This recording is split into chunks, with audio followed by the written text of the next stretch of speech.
Saya pernah ngobrol dengan seorang teman yang berprofesi sebagai dokter.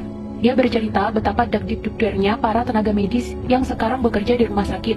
Mereka semua dalam kondisi tertekan, cemas, dan stres. Kenapa? Karena pasien-pasiennya, baik yang positif COVID-19 maupun PDP, jumlahnya semakin banyak dari hari ke hari. Dan mereka ada kewajiban merawat orang-orang yang jumlahnya seambrol itu di rumah sakit. Yang mana, sebelumnya pihak rumah sakit tentu tidak mengira akan ada wabah pandemi seluas ini di 2020. Sehingga peralatan perlindungan diri pun kurang, hazmat kurang, gloves kurang, surgical mask kurang, shoe cover apalagi. Googles juga kurang banget.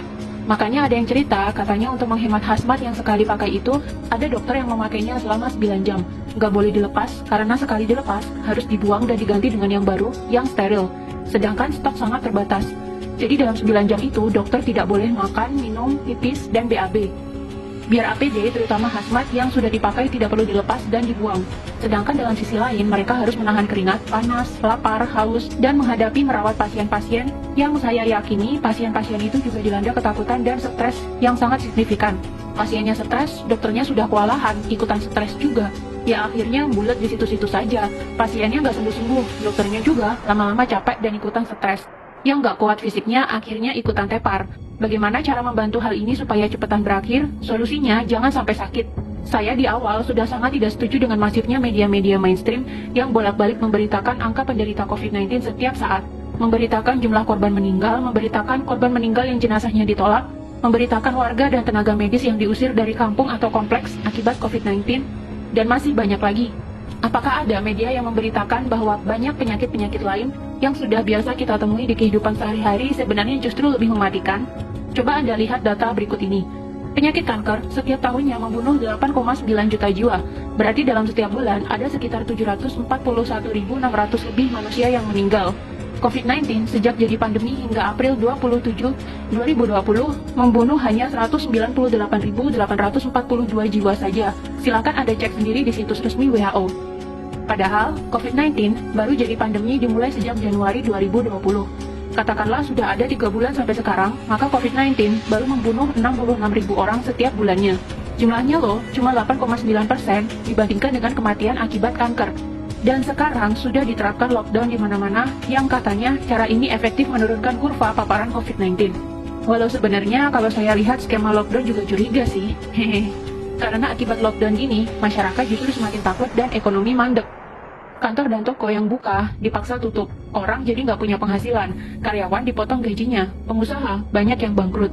Pemerintah jadinya harus sedia banyak dana, selain untuk kebutuhan medis, tapi juga untuk stimulus ekonomi dan bantuan warga terdampak PSBB, supaya orang-orang tidak kelaparan akibat tidak bisa cari nafkah. Kalau nggak ada dana, ya hutang dong. Namanya penyakit, itu kalau nggak sembuh, ya meninggal dunia. Kalau kita lihat data, yang meninggal hanya 6,9% saja dari yang terpapar. Berarti yang 93,1% kemungkinan sembuhnya tinggi. Ayo melek data, jangan mau otaknya ditakut-takutin media. Media memberitakan COVID melulu, akhirnya cuma menebarkan kekhawatiran dan ketakutan. Orang yang khawatir, takut, was-was, sistem imun tubuhnya malah turun. Akhirnya malah kena penyakit macam-macam. Kalau dia bolak-balik melihat berita COVID, dan dia jadi khawatir dan stres karena COVID, dia bisa saja malah kena COVID-19 sungguhan. Sistem imunnya kalah sama ketakutan dan stres.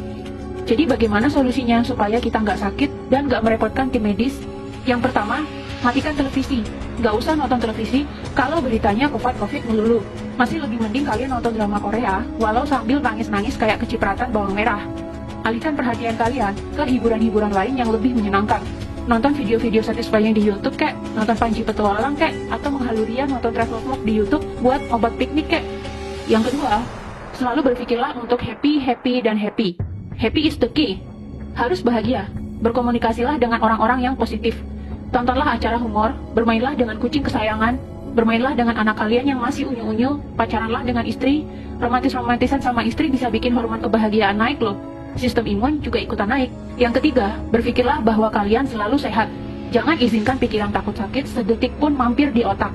Ganti doa kalian yang semula, ya Allah, jauhkan kami dari wabah ini, dengan ya Allah, sehatkanlah fisik dan mental kami, supaya kami selalu happy dan bugar. Ingat ya, kata-kata yang sering keluar dari mulut, walaupun doa sekalipun, bisa masuk pikiran bawah sadar. Walaupun ada kata tidak atau jangan di depannya, tetap itu adalah kata-kata negatif. Kata-kata negatif ya negatif. masuk ke otaknya jadi negatif. Jadinya tubuh dan lingkungannya meresponnya juga negatif.